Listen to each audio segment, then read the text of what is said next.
சற்று முன் வெளியான முக்கிய அறிவிப்பின்படி இனி டிஏ ஹெச்ஆர்ஏ தொடருமா நிறுத்தப்படுமா? மத்திய அரசு ஊழியர்களுக்கு முக்கிய அப்டேட். செய்தியை முழுமையாக கேட்கறதுக்கு முன்னாடி நம்ம சேனலை சப்ஸ்கிரைப் பண்ணலாம். சப்ஸ்கிரைப் பண்ணிக்கோங்க. மறக்காம பெல் பட்டனை கிளிக் பண்ணிக்கோங்க. அப்பதான் நம்மளுடைய அப்டேட்டட் நியூஸ் உங்களுக்கு உடனுக்குடன் வந்து சேரும். புதிய கமிஷன் அமலுக்கு வந்த பிறகு டிஏ ஹெச்ஆர்ஏ டிஏ போன்ற அலவன்ஸுகள் நிறுத்தப்படுமா என்ற கேள்வி எழுந்துள்ள நிலையில் அரசு ஊழியர்களுக்கான முக்கிய அப்டேட் வெளியாகி உள்ளது.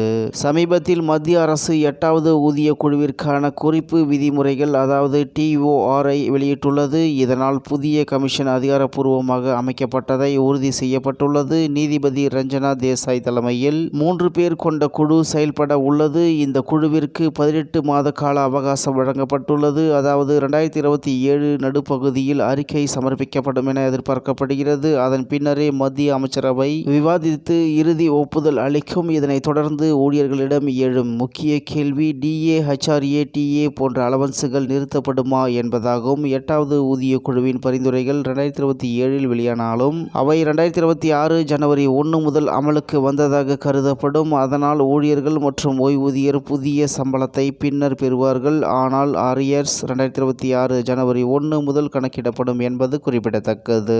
இந்நிலையில் அதனால் ஊழியர்களுக்கு நன்மை தாமதமாக கிடைத்தாலும் அரியர்ஸ் தொகை தொடர்ந்து சேர்க்கப்படும். தற்போது பல மத்திய அரசு பணியாளர்கள் 8வது பே கமிஷன் வந்த பிறகு டிஏ ஹெச்ஆர்ஏ டிஏ நிறுத்தப்படுமா என்ற அச்சத்துடன் உள்ளனர். இப்போது நடப்பு டிஏ 58% அதாவது 2025 ஜூலை 1 முதல் அடுத்த டிஏ உயர்வு 2027 ஜனவரி 1ஆம் தேதி அமலுக்கு வரும். இதனால்தான் பலர் இந்த மாற்றங்களால் அவர்களின் அலவன்ஸுகள் குறையும் என்ற பயத்தில் உள்ளனர். ஆனால் நிபுணர்கள் கூறுவது வேறுபட்டது. டிஏ ஹெச்ஆர்ஏ டிஏ மற்றும் பிற அலவன்ஸுகள் முற்றிலும் நிறுத்தப்படும் வாய்ப்பு இல்லை. 8வது ஊதிய குழு அமலுக்கு வரும் வரை 7வது சம்பள கமிஷன் விதிப்படி எல்லா அலவன்ஸுகளும் தொடரும். டிஏவும் வழக்கம் போல் ஒவ்வொரு 6 மாதத்திலும் உயர்த்தப்படும். டிஏ உயர்வை நிறுத்த அரசு எந்த அறிவிப்பு வெளியிடவில்லை என்பது முக்கியம். அதன்படி ஊதிய குழு இயக்குனர் ராமச்சந்திரன் கிருஷ்ணமூர்த்தி தெரிவித்ததாவது சம்பள கமிஷன் அறிக்கை தயாரிக்க குறைந்தது 18 மாதங்கள் எடுத்துக்கொள்ளும். இந்த காலத்தில் டிஏ 3 முறை உயர்த்தப்படும். இது 6 மாதத்திற்கு ஒரு முறை டிஏ உயர்த்தப்படும் விதி காரணமாகும்.